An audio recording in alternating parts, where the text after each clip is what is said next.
Good morning students, I hope all of you are fine. देखो last time हमने 2.2 exercise की थी। आज हम अपनी नेक्स्ट एक्सरसाइज 2.3 एक्सरसाइज स्टार्ट कर रहे हैं, that is about functions. Functions क्या होते हैं? देखो हमारे पास, देखो अब तक हमने रिलेशन के बारे में पढ़ा था कि कोई एक एलिमेंट किसी दूसरे एलिमेंट से रिलेट कैसे करता है।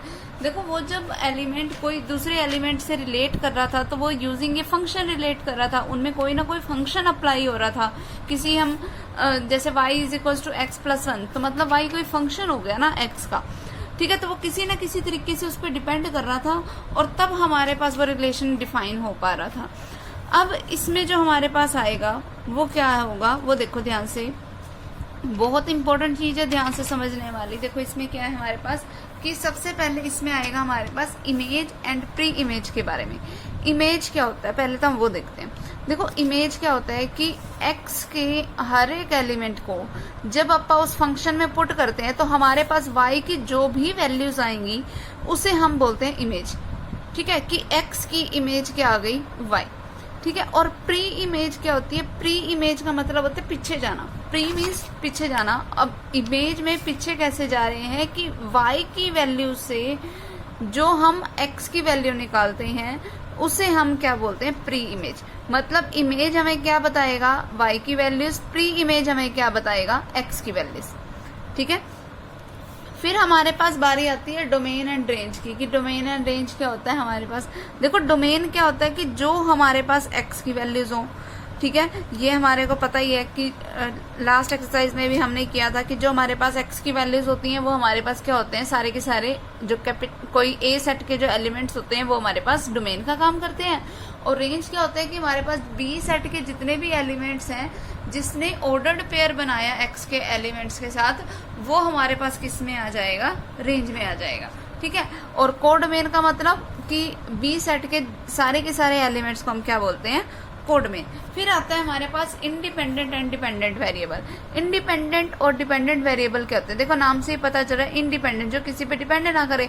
डिपेंडेंट वेरिएबल, देखो इंडिपेंडेंट वो होगा जो हमारे पास x की वैल्यूज हैं, क्यों? क्योंकि वो किसी पे डिपेंड नहीं कर रही। और डिपेंडेंट वेरिएबल क्या होंगी हमारे पास, y की वैल्यूज। y डिपेंड किस पे करता है, x पे करता है, क्योंकि y किसका फंक्शन होता है, x का फंक्शन होता है, इसीलिए y हमारे पास क्या हो गया, एक डिपेंडेंट वेरिएबल। वेरिएबल क्यों बोला हमने? क्योंकि जैसे जैसे हम x की वैल्यू को, एक तो देखो हम x की वैल्यूज को चेंज कर सकते हैं, तो जो वैल्यू बार बार चेंज होती रहे ना उसे बोला क्या जाता है, वेरिएबल बोला जाता है, ठीक है। तो इंडिपेंडेंट और डिपेंडेंट वेरिएबल क्या हो जाएंगे कि जो हमारे पास x की डिफरेंट वैल्यूज होंगी वो हमारे पास सारे इंडिपेंडेंट वेरिएबल्स होंगे। जो हमारे पास y की डिफरेंट वैल्यूज होंगी वो क्या आएंगी हमारे पास, डिपेंडेंट वेरिएबल। अब देखो हमारे पास जो इसमें नेक्स्ट चीज आती है कि कोई भी जो फंक्शन होगा वो डिफाइंड कब होगा। देखो एक चीज सबसे इम्पोर्टेंट चीज कि कोई फंक्शन कब डिफाइन होगा। देखो हम इस तरीके से पेयरिंग तो हमने एरो डायग्राम से पेयरिंग तो हमने पिछली एक्सरसाइज में भी की थी, ठीक है। अब अलग चीज देखो इसमें हमारे पास क्या है।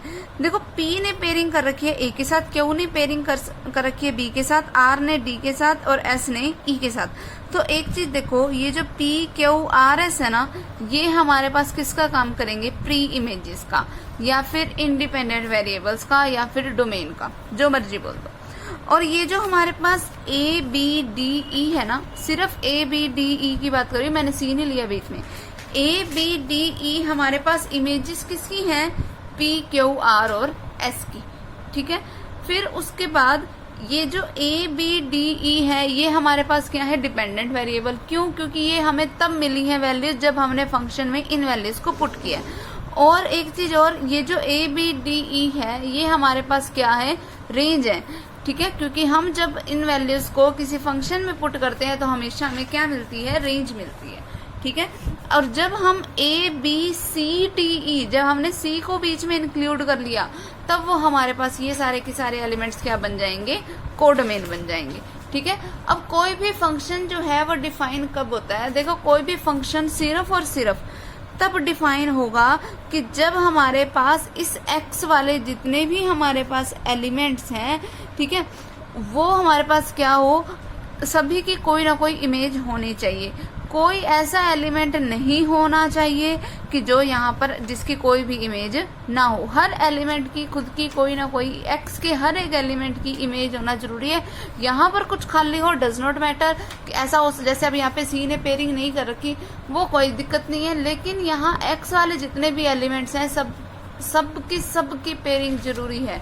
ठीक है, कोई भी एलिमेंट खाली नहीं होना चाहिए। अगर बाय चांस यहाँ पर कोई एक और एलिमेंट भी पड़ा होता, मान लो टी टाइप का, तो अगर उसकी पेयरिंग ना हुई होती तो मतलब हम उसको फंक्शन को डिफाइन ही नहीं करेंगे।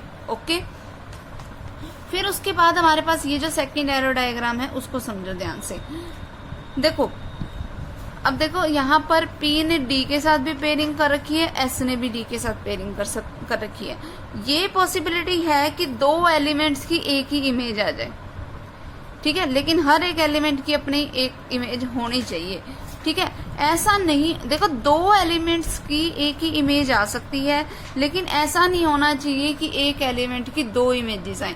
ये चीज सही है बिल्कुल, ये चीज गलत है कि ऐसा नहीं होना चाहिए कि मैंने एक वैल्यू को फंक्शन में पुट किया और हमारे पास रिजल्ट दो आ जाए। ये चीज गलत है। एक वैल्यू को पुट किया तो रिजल्ट एक ही आना चाहिए। ऐसा हो सकता है कि दो अलग अलग वैल्यूज मैंने पुट की और रिजल्ट सेम आ गया, वो कोई दिक्कत नहीं है। ठीक है, फिर उसके बाद जैसे मैंने तुम्हें बताया था कि यहाँ पर कोई खाली नहीं रहना चाहिए, तो इस केस में भी हमारे पास फंक्शन डिफाइन नहीं होगा। क्लियर, इस तरीके से हमें पता लगाना है कि कोई फंक्शन डिफाइंड है या नहीं है। तो हमें लिखना पड़ेगा कि इसकी क्योंकि कोई इमेज नहीं है तो इसीलिए फंक्शन डिफाइन नहीं है। ओके, या फिर यहाँ पे इस वाले केस में फंक्शन डिफाइन क्यों नहीं होगा, क्योंकि हर एक एलिमेंट की एक यूनिक इमेज होनी चाहिए, और यहाँ पर तो हमारे पास इस केस में क्या है कि एक एलिमेंट की दो इमेजेस एग्जिस्ट कर रही हैं, तो वो चीज भी पॉसिबल नहीं है। ठीक है, फिर उसके बाद रिप्रेजेंटेशन ऑफ ए फंक्शन, कि किसी एक फंक्शन को हम रिप्रेजेंट कैसे करेंगे, तो उसकी रोस्टर फॉर्म क्या होगी। रोस्टर फॉर्म देखो वही होती है कि जो हमारे पास ये इस तरीके से पेयरिंग बनी हुई थी, तो जो भी हमारे पास ऑर्डर्ड पेयर बनेंगे, जो भी हमारे पास फंक्शन डिफाइन होगा, उसको हम इस तरीके से जब ऐसे लिखेंगे तो वो हमारे पास क्या होगी, roster form of the function. वही सीधी सी बात है कि जिसने पेयरिंग की है उनको हमने इकट्ठा लिख दिया। ठीक है, ये हमारे पास क्या होगी, roster form of the function. फिर उसके बाद set builder form. Set builder form में हमारे पास आ जाएगा कि कोई एक फंक्शन कोई एक वेरिएबल दूसरे वेरिएबल पर डिपेंड किस वे में कर रहा है। ठीक है, फिर फॉर्मूला अगर बताना हो तो मैं डायरेक्ट ऐसे फॉर्मूला भी बता सकती हूँ, एरो डायग्राम से भी हम बता सकते हैं कि किसने किसके साथ पेयरिंग की, ग्राफ से भी बता सकते हैं कि जो हमारे पास ये जो वैल्यूज आई हैं, ठीक है, जब हम इन सारी वैल्यूज को ग्राफ पे शो करेंगे, इन पॉइंट्स को, जैसे अपन ने 10th क्लास में किया था ना कि हमारे 7th चैप्टर में कि हम x की वैल्यू 0 है तो y की वैल्यू 4 लेंगे, x की वैल्यू 2 है तो y की वैल्यू 6 लेंगे, x की वैल्यू 3 है तो y की वैल्यू 7 लेंगे, x की वैल्यू 4 है तो y की वैल्यू 8 लेंगे। तो जब इन सारे पॉइंट्स को हम ग्राफ पे शो करेंगे तो वो हमारे पास बाय ग्राफ हम बता देंगे उस फंक्शन को। ठीक है, फिर उसके बाद हमारे पास क्या है, some special types of function की अलग अलग टाइप के फंक्शन कैसे हो सकते हैं वो देखो। फिर इसमें हमारे पास आता है रियल वैल्यूड फंक्शन। देखो रियल वैल्यूड फंक्शन क्या होता है कि a function f from a to b where a and b are both set of real numbers, कि जब हम एक फंक्शन को डिफाइन कर रहे हैं a से लेके b तक, a से लेके b तक मतलब x से लेके y तक अगर हमारे पास कोई फंक्शन जा रहा है, ठीक है, और जिसमें a और b दोनों क्या है, सेट है, किसके, रियल नंबर्स के सेट हैं। क्योंकि ये रियल नंबर के सेट्स हैं इसीलिए इनको क्या बोला जाता है, रियल वैल्यूड फंक्शन। ठीक है, फिर उसके बाद बारी आती है पॉलिनोमियल फंक्शन, कि अगर हमारे पास जो फंक्शन डिफाइन है वो एक पॉलिनोमियल की फॉर्म में है, चाहे वो लीनियर पॉलिनोमियल हो, चाहे क्वाड्रेटिक पॉलिनोमियल हो, चाहे कोई पॉलिनोमियल हो जिसकी पावर n हो, तो इस तरीके से जब हमारे पास फंक्शन बनाया हुआ हमें दिया होगा तब हम उस टाइप के फंक्शन को क्या बोलेंगे, पॉलिनोमियल फंक्शन बोलेंगे, जिसमें ये a और b ये हमारे पास क्या है, कॉन्स्टेंट्स का काम कर रहे हैं। a कोफिशिएंट है हमारे पास x का, ठीक है, और ये जो x है वो हमारे पास क्या है, एक वेरिएबल है। ठीक है, फिर उसके बाद रैशनल टाइप के फंक्शन। देखो रैशनल फंक्शन क्या होते हैं, हमें रैशनल नंबर के बारे में पहले पढ़ा हुआ है 10th में। रैशनल नंबर क्या होते हैं, जो हमारे पास p बाई क्यू की फॉर्म में हो, लेकिन क्यू कभी भी 0 के इक्वल नहीं होना चाहिए। तो बस बिल्कुल वही सेम चीज है कि रैशनल फंक्शन क्या होंगे, जो p ऑफ x यानी कि न्यूमिनेटर डिवाइड बाय डिनोमिनेटर की फॉर्म में हो, लेकिन उसमें हम क्या बोलते हैं कि क्यू 0 के इक्वल ना हो, यहाँ पर क्यू ऑफ एक्स 0 के इक्वल नहीं होना चाहिए। क्यू ऑफ एक्स का मतलब क्या है कि क्यू टाइप का फंक्शन है जो कि एक्स की फॉर्म में है, ठीक है। तो ये हमारे पास एग्जांपल्स हो गए कोई रैशनल फंक्शंस के। फिर उसके बाद बारी आती है कि ओड फंक्शन और इवन फंक्शन क्या होते हैं। देखो अब तक जो हमने ओड नंबर्स के बारे में पढ़ा है, इवन नंबर्स के बारे में पढ़ा है। ओड नंबर क्या होते हैं, जैसे हमारे पास 1, 3, 5, 7, 9 इस तरीके से जो ये नंबर्स होंगे वो हमारे पास ओड नंबर्स होंगे। और इवन नंबर्स क्या होते हैं, जो हमारे पास 2, 4, 6, 8 इस तरीके से होते हैं, ठीक है। लेकिन अब हमारे पास हम उन नंबर्स की बात नहीं कर रहे, अब हमने बात करनी है ओड फंक्शन और इवन फंक्शन की। देखो कोई भी फंक्शन जो है ओड फंक्शन तब बोलते हैं उस फंक्शन को कि अगर मान लो कि उस फंक्शन में मैंने x को रिप्लेस कर दिया माइनस ऑफ एक्स से। अगर मैंने उस फंक्शन में हर जगह पे x को रिप्लेस कर दिया माइनस ऑफ एक्स से, और माइनस ऑफ एक्स से रिप्लेस करने के बाद अगर उस फंक्शन की value minus of F x के इक्वल आती है, तब हम उसको क्या बोलते हैं, ओड फंक्शन। और कोई फंक्शन इवन फंक्शन तब होगा कि अगर मैंने उस फंक्शन में x को अगर माइनस ऑफ एक्स से रिप्लेस कर दिया था, अगर माइनस एक्स से रिप्लेस करने के बाद भी वो function F of x type का ही बच जाता है, तो वो बोला क्या जाएगा, इवन टाइप का फंक्शन। अब जैसे इसका एक एग्जांपल देखो, समझो इसको एग्जांपल से क्या होगा। देखो ओड फंक्शन क्या होता है। ओड फंक्शन जैसे मैं तुम्हें एक एग्जांपल दे रही हूँ। मान लो कि हमें कोई फंक्शन दे रखा है that f x is equals to x cube plus x plus 5, ठीक है, ये है। अब इसमें मैं पुट कर देती हूँ एक्स बाय रिप्लेस कर देती हूँ x bye minus of x, ठीक है, कि जहां जहां एक्स है वहां मैं क्या लगा दूं, माइनस ऑफ एक्स। तो मतलब मेरे पास फंक्शन क्या हो गया, F of minus of x type का। अब जहां जहां एक्स है वहां माइनस एक्स लगा दो, तो क्या बन गया, माइनस एक्स का होल क्यूब प्लस में माइनस का एक्स, और फिर प्लस में हमारे पास क्या पड़ा है, मान लो 5। चलो ये 5 हटा दो एक बार, इस चीज को समझो सिर्फ इतना। देखो अब हमारे पास एफ ऑफ माइनस एक्स क्या बन गया। देखो माइनस का क्यूब करोगे क्वांटिटी नेगेटिव, एक्स का क्यूब करोगे एक्स क्यूब, प्लस माइनस क्या होता है, माइनस का एक्स। तो एफ ऑफ माइनस एक्स क्या बन गया मेरे पास, इनमें से माइनस कॉमन आ रहा है, अंदर क्या बच गया, एक्स क्यूब प्लस एक्स। तो एफ ऑफ माइनस एक्स किसके इक्वल हो गया, ये वाला माइनस एज इट इज। अब एक्स क्यूब प्लस एक्स किसके इक्वल है, एफ एक्स के, तो वो मैंने लिख दिया। यानी कि एफ ऑफ माइनस एक्स की वैल्यू क्या है, माइनस ऑफ एफ एक्स। तो इस टाइप का जब हमारे पास फंक्शन बन जाए तो इसको बोला जाता है ओड फंक्शन, ठीक है। अगर मान लो, अब मैं तुम्हें एक इवन फंक्शन का एग्जांपल दे दूं। देखो अगर मान लो कि हमारे पास फंक्शन दे रखा था कुछ ऐसे एक्स स्क्वायर प्लस 2, ठीक है। अब मैं एक्स को रिप्लेस कर रही हूँ माइनस ऑफ एक्स से, तो क्या बन गया, माइनस ऑफ एक्स का स्क्वायर प्लस में क्या है हमारे पास 2। तो एफ ऑफ माइनस एक्स क्या बन गया, माइनस का स्क्वायर करोगे क्वांटिटी पॉजिटिव, एक्स का स्क्वायर करोगे एक्स स्क्वायर, और प्लस में पड़ा था क्या, ये 2। तो एफ ऑफ माइनस एक्स किसके इक्वल आ गया, देखो ये वैल्यू किसके इक्वल थी, एफ एक्स की इक्वल थी, तो मैं यहाँ पे इसकी जगह एफ एक्स लिख सकती हूँ। तो एफ ऑफ माइनस एक्स किसके इक्वल आ गया, एफ एक्स के। तो इस टाइप के फंक्शन को क्या बोला जाता है, इवन फंक्शन, ठीक है, क्लियर। अगर मान लो कि कोई केस ऐसा हो जिसमें कुछ ऐसा बन जाए, मान लो कि एफ एक्स मुझे दे रखा था ये, मान लो ये, अब यहाँ पर x को रिप्लेस किया माइनस एक्स से, माइनस एक्स से रिप्लेस किया तो माइनस एक्स का whole cube plus minus x का होल स्क्वायर, और प्लस में क्या पड़ा है 5। तो f of minus x is equal to minus का क्यूब करोगे क्वांटिटी नेगेटिव, एक्स का क्यूब करोगे एक्स क्यूब, माइनस का स्क्वायर करोगे क्वांटिटी पॉजिटिव, फिर प्लस में क्या आ गया मेरे पास, एक्स का स्क्वायर करोगे एक्स स्क्वायर, प्लस में क्या पड़ा है 5। अब देखो ये तो किसी टाइप का फंक्शन नहीं बना, ऐसा बना ही नहीं ना। मैं इसमें से माइनस कॉमन लेके, अगर क्योंकि मैंने माइनस कॉमन लिया तब भी यहाँ नेगेटिव बन जाएगा, यहाँ नेगेटिव बन जाएगा, लेकिन यहाँ वाले फंक्शन में तो ये भी पॉजिटिव है, तो ये तो किसी टाइप का फंक्शन नहीं बना। तो it is neither even nor odd function. तो ना तो ये इवन फंक्शन है, ना ही ये ओड फंक्शन है, क्लियर। इस तरीके से मैं किसी भी टाइप के फंक्शन को डिफाइन कर सकती हूँ। उसके बाद देखो नेक्स्ट क्या है हमारे पास, आइडेंटिटी फंक्शन। आइडेंटिटी फंक्शन क्या होता है कि जब हमारे पास x की हम जो वैल्यू पुट कर रहे हैं फंक्शन में, अगर x की उस वैल्यू को पुट करने के बाद हमारे पास x की उस वैल्यू को फंक्शन में पुट करने के बाद अगर हमारे पास रिजल्ट वही सेम आ जाता है ना, तब उस टाइप के फंक्शन को बोला जाता है आइडेंटिटी फंक्शन।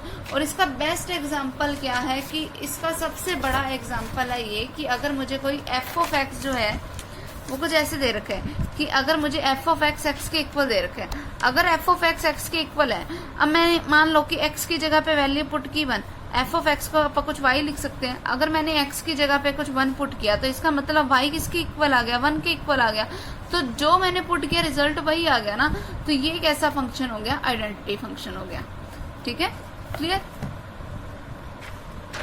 मतलब जो वैल्यू पुट करनी है रिजल्ट वही आना चाहिए। फिर उसके बाद अब आ रही आती है कांस्टेंट फंक्शन की। कांस्टेंट फंक्शन क्या होता है कि देखो मैं एक्स की जगह पे कोई मर्जी वैल्यू पुट कर लूं, अगर हमेशा रिजल्ट वही आ रहा है, हर बार कुछ भी पुट करने पे रिजल्ट मेरा अगर वही आ रहा है, तो उस टाइप के फंक्शन को क्या बोला जाता है, कांस्टेंट फंक्शन। क्यों कांस्टेंट क्यों बोला, क्योंकि इसने अपनी वैल्यू ही नहीं चेंज की, हर बार उसी वैल्यू पे बैठा है। ठीक है, तो इसीलिए उसको क्या बोला जाएगा, कांस्टेंट फंक्शन। मान लो हमारे पास y is equal to f x किसी 10 के इक्वल दे रखा है। अब मान लो मैंने x की जगह पे वैल्यू पुट की 1, तो मेरे पास y क्या बनेगा, देखो x की जगह पे 1 पुट करना है, लेकिन जब यहाँ x ही नहीं है तो मैं किसकी जगह पुट करूं, तो y की वैल्यू तो 10 ही रहेगी। फिर मैं मान लो x की जगह 2 पुट कर दूं, तब भी मेरे पास y की तो वैल्यू 10 ही रही, क्योंकि यहाँ पर कहीं x ही नहीं है कि मैं उसकी जगह पे ये 2 पुट कर दूं, तो हर बार वैल्यू तो वही 10 ही आ रही है। तो इस टाइप के फंक्शन को क्या बोला जाता है, कांस्टेंट फंक्शन। ठीक है, फिर उसके बाद बारी आती है लीनियर फंक्शन की। लीनियर फंक्शन हमारे पास कौन से होंगे कि जिसके हमारे पास x वेरिएबल की पावर क्या हो, कोई 1 टाइप की, जैसे x की पावर 1 है। जैसे बेस्ट एग्जांपल मान लो ये ले लिया मैंने कोई, that y is equal to 2x plus 3, क्योंकि x की हाईएस्ट पावर क्या है, 1 है। तो ये कैसा फंक्शन हो गया, हमारे पास एक लीनियर फंक्शन हो गया। क्लियर। फिर उसके बाद बारी आती है एब्सोल्यूट वैल्यू फंक्शन या फिर मॉडुलस फंक्शन की। देखो एब्सोल्यूट वैल्यू फंक्शन या मॉडुलस फंक्शन क्या होता है, जब हमारे पास y is equal to f x किसी मोड ऑफ x के इक्वल हो, तब इसको क्या बोला जाता है, मॉडुलस फंक्शन। देखो मॉडुलस फंक्शन का काम क्या होता है, देखो मॉडुलस फंक्शन का काम होता है कि किसी भी अगर नेगेटिव वैल्यू भी है ना, तो उसको भी पॉजिटिव बनाना। 5th चैप्टर में मैंने तुम्हें डिटेल में बताया भी था मॉडुलस फंक्शन के बारे में। देखो मॉडुलस फंक्शन में क्या होगा कि कोई भी हमारे पास अगर कोई नेगेटिव वैल्यू है, कोई पॉजिटिव वैल्यू है, मॉडुलस का काम होगा हमेशा उस वैल्यू को पॉजिटिव ही बनाना है। कि अगर मैंने x की वैल्यू मान लो -1 पुट कर दी, तो मेरे पास y क्या बनेगा, मॉडुलस ऑफ -1, तो इसका रिजल्ट क्या आएगा, 1 ही आएगा। अगर x की जगह वैल्यू पुट की 1, तो y का मतलब क्या हो जाएगा, मॉडुलस ऑफ 1, तो भी उसका रिजल्ट क्या आएगा, 1 नहीं आएगा। तो मॉडुलस का काम होता है कि उस वैल्यू को पॉजिटिव बनाना। अब देखो पॉजिटिव वैल्यू तब बनेगी, देखो मॉडुलस फंक्शन हमेशा 2 टाइप के फंक्शन में ब्रेक हो जाता है। एक तो अंदर की जो वैल्यू है उसके साथ मैंने साइन रखा प्लस का, और एक अंदर की जो वैल्यू है उसके साथ मैंने साइन क्या रख दिया, माइनस का। अब ये माइनस का साइन मुझे कब रखना है वो ध्यान से समझने की चीज है।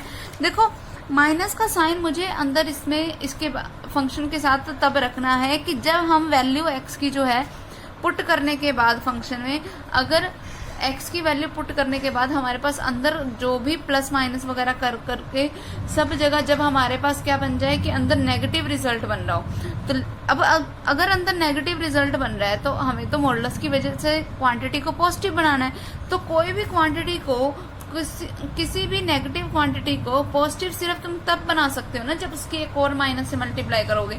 तो इसीलिए हम उसके आगे फंक्शन के आगे क्या लगा देते हैं, माइनस। ठीक है, जिसमें अगर वैल्यू पुट करने के बाद अगर हमारे पास वैल्यू आ ही प्लस की रही है, तो मतलब मुझे उसका कोई साइन चेंज करने की जरूरत नहीं है, तो मैं उसको चाहे सिंपल एक्स ही लिख दूं। ठीक है, तो हम इस टाइप के मॉडुलस टाइप के फंक्शन को हमेशा 2 टाइप्स में ब्रेक कर सकते हैं, एक पॉजिटिव ऑफ द फंक्शन और एक negative of the function. Reason क्या है, एक ही रीजन है इसका, वो ये है कि अगर बाय चांस वैल्यू को पुट करने के बाद एक्स की अलग अलग वैल्यूज को पुट करने के बाद अगर अंदर हमारे पास कंप्लीटली सॉल्व करने के बाद अगर हमारे पास जो पूरा कंप्लीट रिजल्ट है अगर वो नेगेटिव बन रहा है, तो मतलब हमें उसको पॉजिटिव बनाने की जरूरत है। और वो पॉजिटिव तब बनेगा कि जब हम उसकी एक और माइनस से क्या करवा देंगे, मल्टीप्लाई। और अगर वो ऑलरेडी अंदर पॉजिटिव है तो मैं उसको सिंपली इसी तरीके से लिख सकती हूँ, तब मुझे कुछ भी इसमें चेंज करने की जरूरत नहीं है। क्लियर। फिर उसमें उसके बाद हमारे पास जो नेक्स्ट बारी आती है वो greatest integer of the function है। देखो ग्रेटेस्ट इंटीजर क्या होता है, चलो ये काफी लेंथी टॉपिक हो जाएगा, ये हम बाकी अब हम नेक्स्ट डेफिनेशन इसकी हम अपने नेक्स्ट लेक्चर में करेंगे। आज के लिए इतना बहुत है, ठीक है।